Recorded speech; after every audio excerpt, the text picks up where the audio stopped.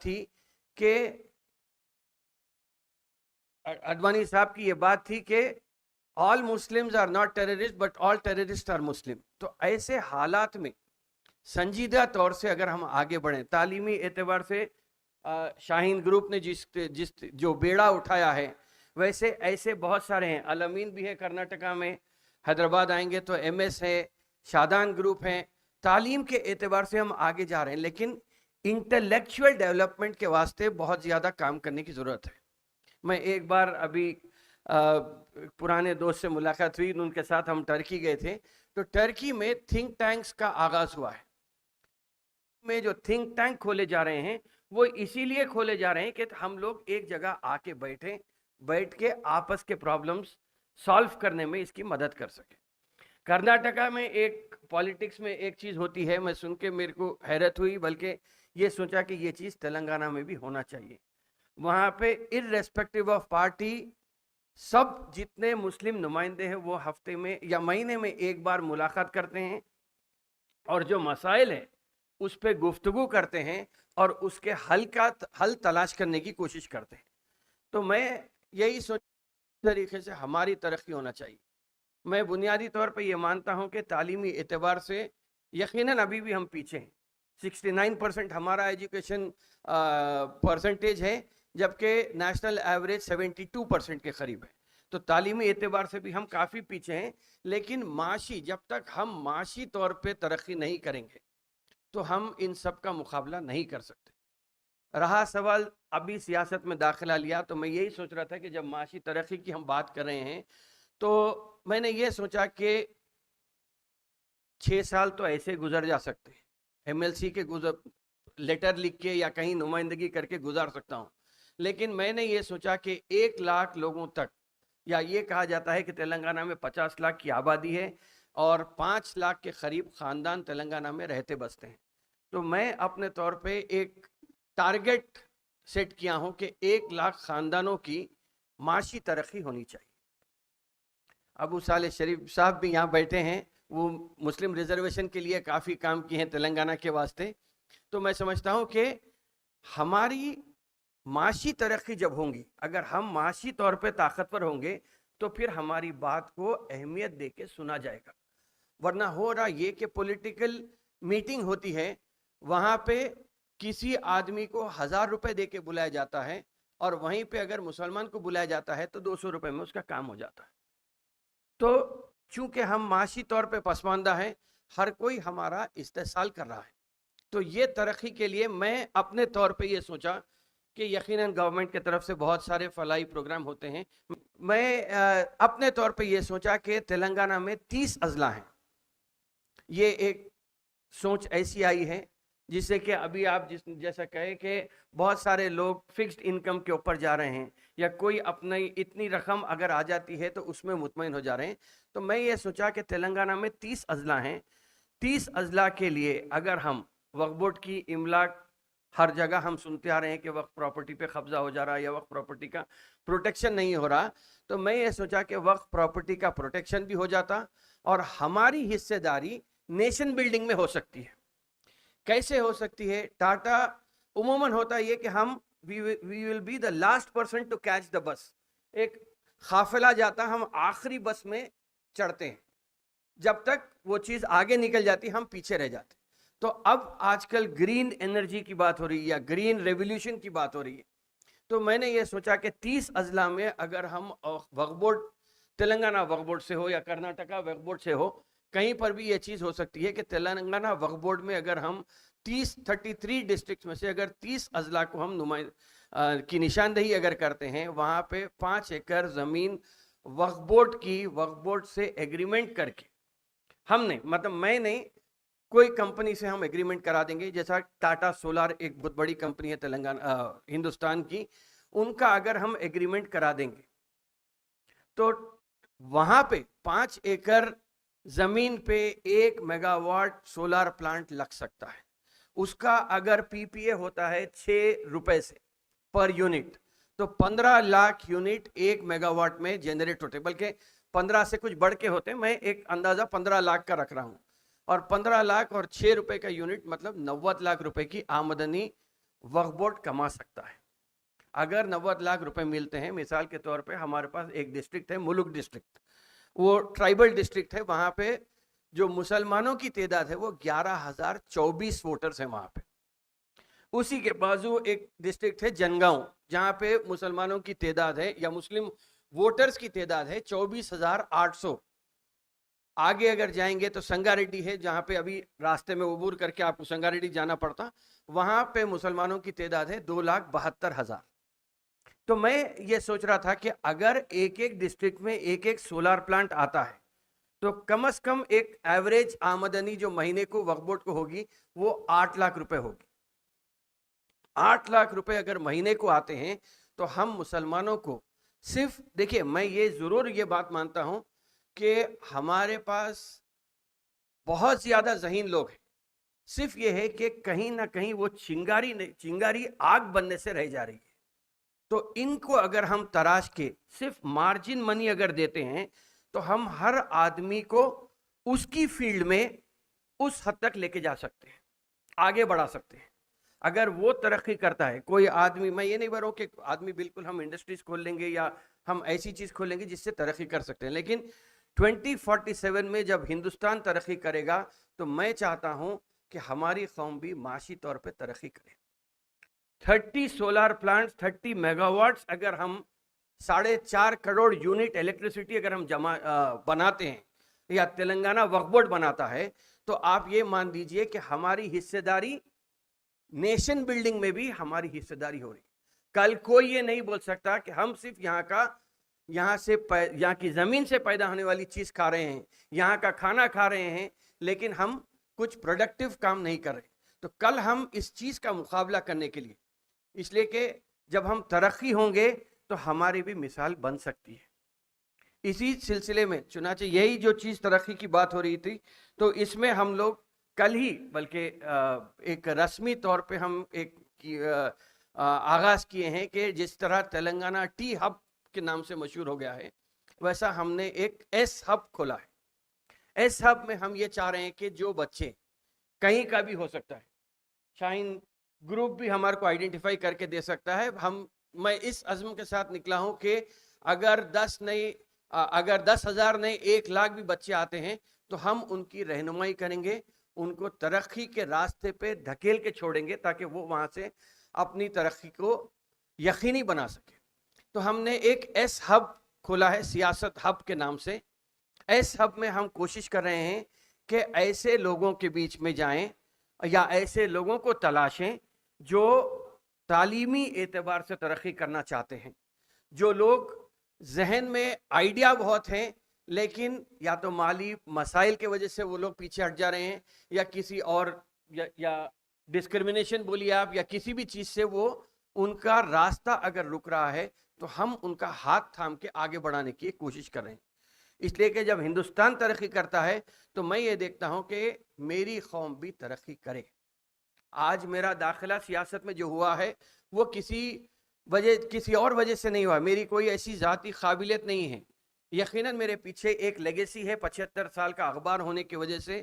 آج صحافت کی اہمیت کو سمجھ کر, یا یہ سمجھیے کہ چونکہ گورنر کوٹا میں نامنیٹ کرنا تھا تو اسی بنیاد پہ میرا انتخاب لیجسلیٹو کونسل کے لیے ہوا ہے. تو میں یہ مانتا ہوں کہ جب یہ چیز ہوئی ہے, اور چیف منسٹر نے یہ بات کی بھی تصدیق کر دی ہے کہ میں نے کبھی اس کا مطالبہ نہیں کیا تھا, تو یہ بالکل میں سمجھتا ہوں کہ من جانب اللہ یہ چیز آئی ہے. اور